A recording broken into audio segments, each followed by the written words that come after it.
Hi, it's Vanessa Ugatti, the Trueworth expert here, and today I'm going to be talking about scope creep. Now, even that phrase, scope creep, gives me the creeps. It's such a horrible word. In fact, of course, the word creep has multiple meanings. And this is a really commonplace problem amongst very experienced service providers. So if you're one of those listening who recognises this, you're really not alone.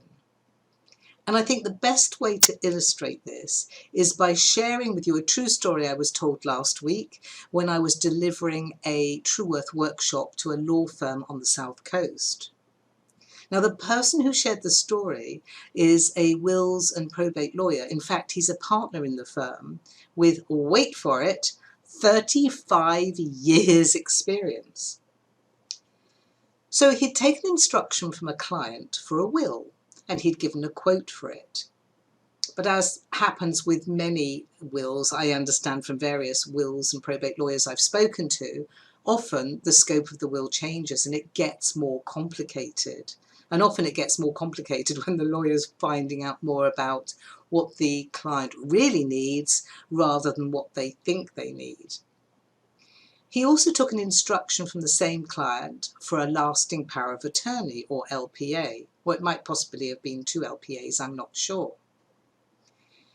At the end of completing the work for the client questioned him on why the will was cheaper than the LPA when the will was much more complicated, which obviously put him in a very embarrassing situation.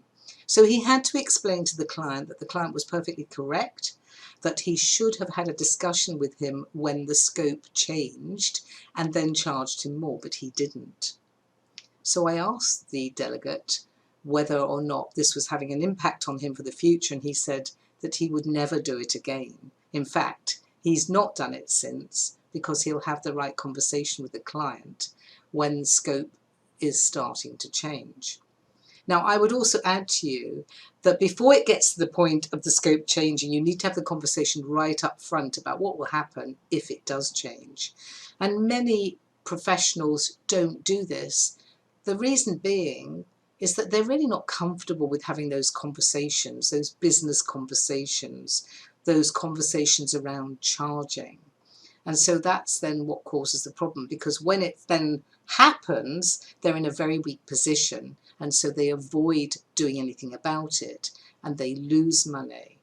But on this occasion, it was more than money because he lost face a little bit with his client. If you found this video useful or interesting or motivational or inspirational, as I've said before in previous ones, if you've been listening to them, please do like it.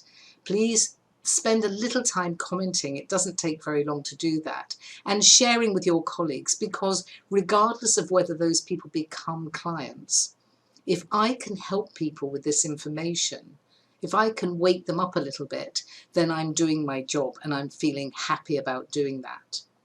Now, if you recognize that you are often allowing scope creep to occur and not addressing it, and perhaps you have other issues around charging, then please do make contact with me. Let's set up an initial conversation and find out whether I can help you, whether I'm the right person, and whether there's great value in you doing that.